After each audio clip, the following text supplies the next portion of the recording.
नमस्कार दोस्तों, आज है 1 अक्टूबर। फ्रेंड्स, स्पेशल करंट अफेयर्स के अंदर आपका स्वागत है। आज का हमारा पहला क्वेश्चन है, राष्ट्रीय चिकित्सा आयोग चर्चा में क्यों है? Why is the national medical commission in discussion? तो स्वास्थ्य एवं परिवार कल्याण मंत्रालय द्वारा जारी अधिसूचना के अनुसार देश में चिकित्सा शिक्षा और व्यवसाय के शीर्ष नियामक के तौर पर राष्ट्रीय चिकित्सा आयोग अस्तित्व में आ गया है। According to the notification issued by the Ministry of Health and Family Welfare, the National Medical Commission has come into existence as the top regulator of medical education and business in the country. इस प्रकार देश में चिकित्सा शिक्षा का विनियमन अब राष्ट्रीय चिकित्सा आयोग द्वारा किया जाएगा, जिसने दशकों पुरानी संस्था भारतीय चिकित्सा परिषद का स्थान लिया है। इसके साथ ही भारतीय चिकित्सा परिषद अधिनियम 1956 को निरस्त कर दिया गया है और अब राष्ट्रीय चिकित्सा आयोग अधिनियम 2019 लागू हो गया है। राष्ट्रीय चिकित्सा आयोग के तहत 4 बोर्ड्स को भी गठन किया गया है, जो राष्ट्रीय चिकित्सा आयोग को उसके दिन प्रतिदिन के कामकाज में मदद करेंगे। दिल्ली स्थित अखिल भारतीय आयुर्विज्ञान संस्थान यानी एम्स के ENT ईयर नोज थ्रोट विभाग के पूर्व प्रमुख डॉक्टर सुरेश चंद्र शर्मा को 3 वर्ष के लिए आयोग का अध्यक्ष नियुक्त किया गया है। विथ होल्डिंग कर से क्या अभिप्राय? What is meant by with holding tax? तो यह एक ऐसी राशि है जो नियोक्ता द्वारा कर्मचारी की आय से सीधे काटी जाती है और सरकार को व्यक्तिगत करदाता के हिस्से के रूप में भुगतान की जाती है। It is an amount which is deducted by the employer directly from the employee's income and paid to the government as part of personal tax liabilities. एक महत्वपूर्ण मामले में स्थायी मध्यस्थता न्यायालय ने निर्णय लिया है कि 2007 सौदे के लिए ब्रिटिश टेलीकॉम पर पूंजीगत लाभ और विद होल्डिंग कर के रूप में जो 22,100 करोड़ रुपए की भारत सरकार की मांग निष्पक्ष और न्याय संगत वैधानिक उपचार की गारंटी का उल्लंघन करती है।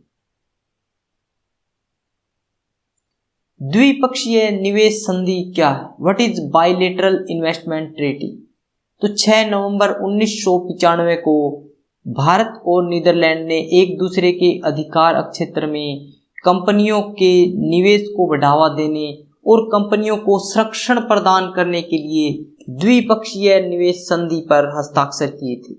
On November 6, 1995, India and the Netherland signed the bilateral investment treaty to promote investment and provide protection to companies in each other's jurisdictions। इस संधि के तहत यह तय किया गया कि दोनों देश दूसरे देश के निवेशकों के लिए अनुकूल परिस्थितियों को प्रोत्साहित करने और बढ़ावा देने का प्रयास करेंगे। इस संधि के तहत यह तय किया गया कि दोनों देश यह सुनिश्चित करेंगे कि एक दूसरे के अधिकार क्षेत्र में मौजूद कंपनियों को निष्पक्ष और न्याय संगत वैधानिक उपचार की गारंटी मिलेगी। भारत और नीदरलैंड के बीच द्विपक्षीय निवेश संधि 22 सितंबर 2016 को समाप्त हो गई है। सोलर मिनिमम क्या है? What is solar minimum? तो जब न्यूनतम सौर कलंक सक्रियता की अवधि दीर्घ काल तक रहती है तो इसे माउंडर मिनिमम कहते हैं।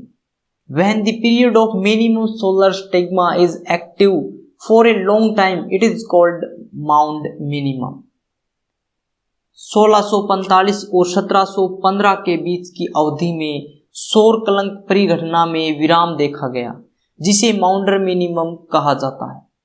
यह अवधि तीव्र शीतकाल से युक्त रही, अतः सौर कलंक अवधारणा को जलवायु परिवर्तन के साथ जोड़ा जाता है।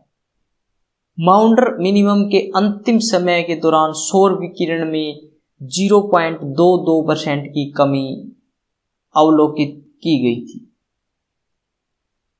सोलर कलंक क्या होता है? What is a solar stigma? तो सोलर कलंक सूर्य की सतह का ऐसा अक्षेत्र होता है जिसकी सतह आसपास के हिस्सों की तुलना अपेक्षाकृत काली होती है तथा तापमान कम होता है। इनका व्यास लगभग 50,000 किलोमीटर होता है।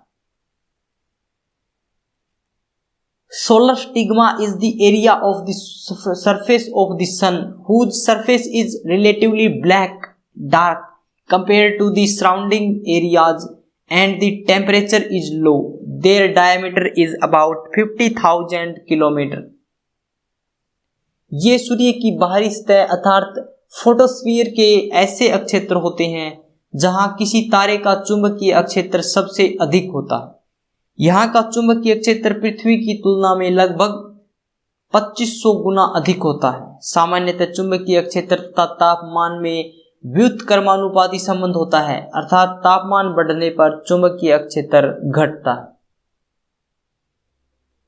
फ्रेंड्स, अगर आपको किसी भी एग्जाम के लिए अगर करंट अफेयर प्रिपेयर करनी है तो आप यहां से कर सकते हैं। सौर चक्र क्या होता है? What would be the solar cycle? तो अधिकांश सौर कलंक समूहों में दिखाई देते हैं तथा उनका अपना चुंबकीय क्षेत्र होता है जिसकी ध्रुवीयता लगभग 11 वर्ष में बदलती है, जिसे एक सौर चक्कर कहा जाता है। Most solar stigmas appear in the clusters and have their own magnetic field whose polarity changes at around 11 years, which is called a solar cycle. सौर कलंकों की संख्या में लगभग 11 वर्षों के चक्कर के दौरान वृद्धि तथा कमी होती है, जिन्हें सौर कलंक के विकास तथा ह्रास का कारण कहा जाता है। वर्तमान में इस चक्कर की न्यूनतम संख्या या ह्रास का चरण चल रहा है। वर्तमान सौर चक्र की शुरुआत 2008 से मानी जाती है, जो अपने सौर न्यूनतम चरण में है। सौर न्यूनतम के दौरान सौर कलंकों और सौर फ्लेयर्स की संख्या में कमी देखी जाती है। फ्राइडेज फॉर फ्यूचर क्या है? What is Friday for future? तो फ्राइडेज फॉर फ्यूचर एक वैश्विक जलवायु हड़ताल आंदोलन है जो अगस्त 2018 में 15 वर्षीय ग्रेटा थनबर्ग द्वारा स्वीडन में हड़ताल प्रारंभ करने के साथ ही शुरू हुआ था। Friday for the future is a global climate strike movement that begin in August 2018 with 15 years old Greta Thunberg launching a strike in Sweden. Greta Thunberg ने स्वीडिश चुनाव से 3 सप्ताह पहले स्वीडिश संसद के बाहर हड़ताल करना प्रारंभ किया था। ग्रेटा थनबर्ग की प्रमुख मांग जलवायु संकट पर तत्काल कार्रवाई करने को लेकर थी। यह आंदोलन आगे चलकर एक वैश्विक आंदोलन में परिवर्तित हो गया। इस वैश्विक आंदोलन का मुख्य उद्देश्य नीति निर्माताओं पर नैतिक दबाव डालना है, जिससे वे पर्यावरण वैज्ञानिकों द्वारा दी जा रही चेतावनियों पर ध्यान दें और ग्लोबल वार्मिंग को सीमित करने के लिए कार्रवाई करें।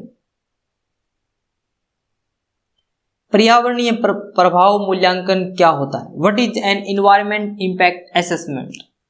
तो EIA प्रक्रिया किसी प्रस्तावित परियोजना के संभावित पर्यावरणीय प्रभाव के मूल्यांकन की एक महत्वपूर्ण प्रक्रिया है।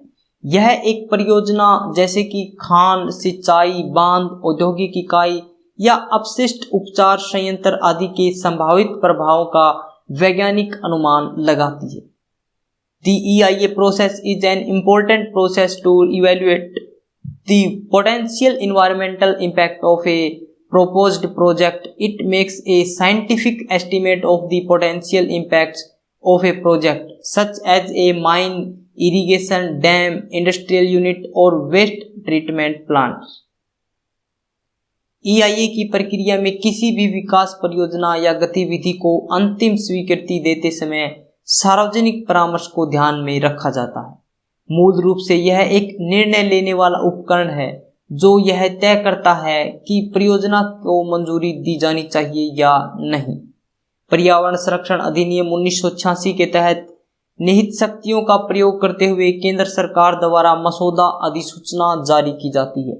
सरकार के अनुसार ऑनलाइन प्रणाली के क्रियान्वयन, तार्किकीकरण और मानकीकरण द्वारा प्रक्रिया को अधिक पारदर्शी और समीचीन बनाने के लिए नई अधिसूचना लाई जा रही है। ग्लोबल जनरेशन अनलिमिटेड की स्थापना कब की गई थी? When was global generation unlimited established? तो ग्लोबल जनरेशन अनलिमिटेड की शुरुआत 2018 में यूनिसेफ द्वारा की गई थी। यह सभी देशों को युवाओं की शिक्षा, कौशल और सशक्तिकरण हेतु समर्थन करने तथा विस्तार करने के लिए एक एजेंडा प्रदान करता है। जिंदगी में किसी से अपनी तुलना मत करो। जैसे चांद और सूरज की तुलना किसी से नहीं की जा सकती, क्योंकि यह अपने समय पर ही चमकते हैं। किसी की किसी के साथ तुलना करना अच्छी बात भी है, लेकिन बहुत ज़्यादा खतरनाक भी हो जाती है। अगर आप हर टाइम खुद की तुलना या किसी भी अपने ऐसे व्यक्ति की जिसके अंदर आप इम्प्रूवमेंट देखना चाहते हैं, लेकिन हर बार आप उसकी तुलना किसी से करते रहते हैं, तो यह गलत है। क्योंकि हर किसी का अपना एक टाइम है। अगर आप सूरज की चांद से तुलना करने लग जाओगे तो आप देख पाओगे कि रात को चांद बेटर है और दिन में सूरज, यानी कि उनकी तुलना नहीं की जा सकती है कि कौन ज़्यादा अच्छा है और कौन ज़्यादा बढ़िया है। अपने समय पर अपने टाइम के अकॉर्डिंग दोनों ही अच्छे हैं। फ्रेंड्स, अगर आपको वीडियो अच्छी लगी तो इसे लाइक करें, शेयर करें और हमारे चैनल को सब्सक्राइब करें ताकि आपको नोटिफिकेशन मिलता रहे। अगर आपको इसकी PDF चाहिए तो आप हमारे टेलीग्राम ग्रुप से डाउनलोड कर सकते हैं, जिसका लिंक हमने डिस्क्रिप्शन बॉक्स में दिया हुआ। आज के लिए इतना ही फ्रेंड्स। Thanks for watching.